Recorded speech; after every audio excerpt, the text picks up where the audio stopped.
Channel की तरफ से आज आपको ये बताने आया हूं कि what happened to Nalanda.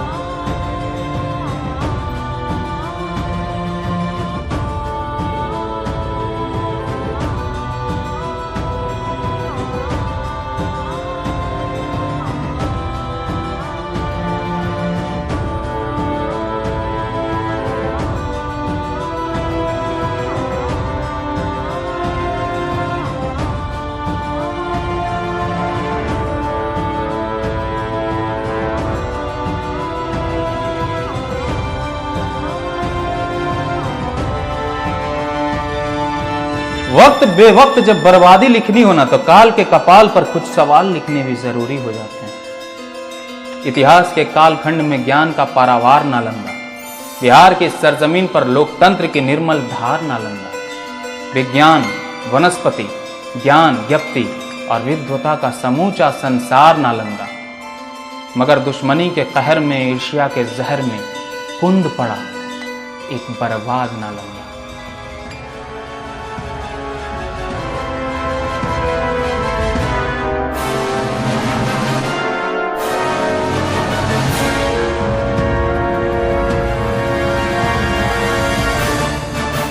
Nalanda, जिसकी सुनहरी दास्तान आज भी एक सुनहरे अंत की गुहार लगाती है, जिसके खंडहरों से आती आवाज आज भी उसे बचा लेने की पुकार लगाती है।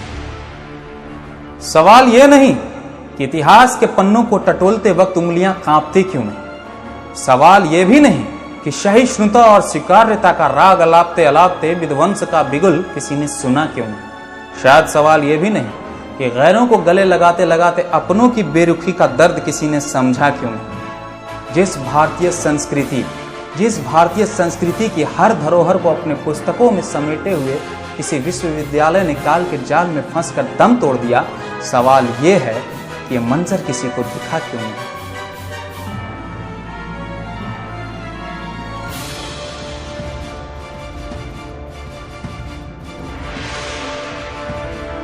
जिस गौरवशाली धरा शिरोमणि मगध साम्राज्य की सबसे बहुमूल्य धरोहर नालंदा विश्वविद्यालय दिन दहाड़े किसी लुटेरे की भेंट चढ़ जाती है, सवाल यह है कि यह इतिहास किसी ने पढ़ा क्यों नहीं।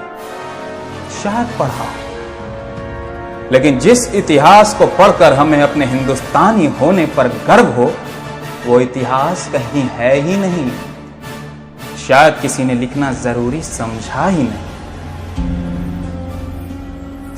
यूं नहीं कि नालंदा विश्वविद्यालय की कीर्ति का जिक्र जब तक विद्वानों की कलम नहीं करेगी, तब तक उसे पहचानने वाले सिपाही भी खामोश बैठेंगे। यूं नहीं कि सेक्युलरिज्म का बुर्खा ओढ़े हमारा अपना मगध द्वार बख्तियारपुर जंक्शन बनकर उसका कलंक ढोता रहे, और आप भी किसी एयर कंडीशन स्टूडियो में बैठकर बड़े आराम से यह डायलॉग मारेंगे कि if India is not secular, India is not India at all.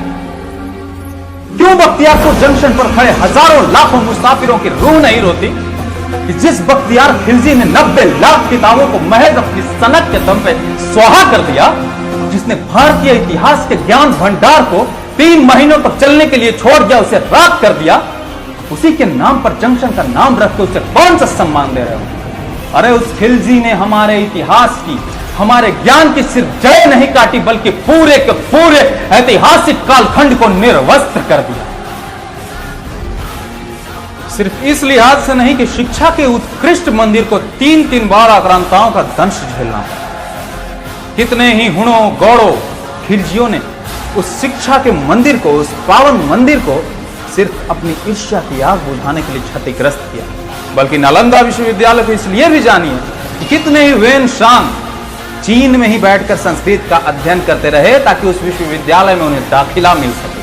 कितने ही विषय, कितने ही विशेषज्ञ अपने ज्ञान से समूचे संसार को वशीभूत करते रहे, और कितने ही विद्वान वहां दाखिला पाने के लिए सपने ही देखते रहे, और कितनी ही इमारतें वहां के छात्रों के रख रखाव के लिए मगध के आसमान में फख्र से तनी। राजवंश की धरा पर लोकतंत्र की कसौटी को चिन्हित करते हुए इस संस्थान का हर फैसला सभी के मतों के अधीन हुआ करता था। जहां हवाएं भी चलती थी ना, तो उसमें से सांस्कृतिक मूल्यों की खुशबू आती थी। जहां बौद्ध धर्म की धुरी पर हर दूसरे धर्म की शिक्षा ही नहीं दी जाती थी, बल्कि आपसी सौहार्द की अखंडता उनकी मूल्य संस्कृति होती थी। परंतु आर्यभट्ट और आर्यदेव जैसे महान मूल्यों और बहुमूल्य रत्नों से जड़ित इस संस्थान को मिटाने के पश्चात ही विदेशी आक्रांताओं की हुकूमत की नींव रखी जा सकती। इसीलिए उसे मिटा दिया गया, क्योंकि जिस सरजमीन पर नालंदा जैसा विश्वविद्यालय होना, वो दूसरों को गले लगाना तो जानता है मगर गले काटना नहीं। समस्या यही रही कि याददाश्त के सिलसिले फिल्मी पर्दों से बाहर निकलकर असलियत का स्वाद चखाने में नाकामयाब रहे। वहीं इतिहास के नाम पर अकबरों और खिलजियों के अलावा हमें दूसरा कोई नाम याद ही नहीं। आती है तो वो आवाज जो ये कहने में रत्ती भर भी समय नहीं लगाती कि इंडिया को इंडिया तो ब्रिटिश साम्राज्य ने बनाया।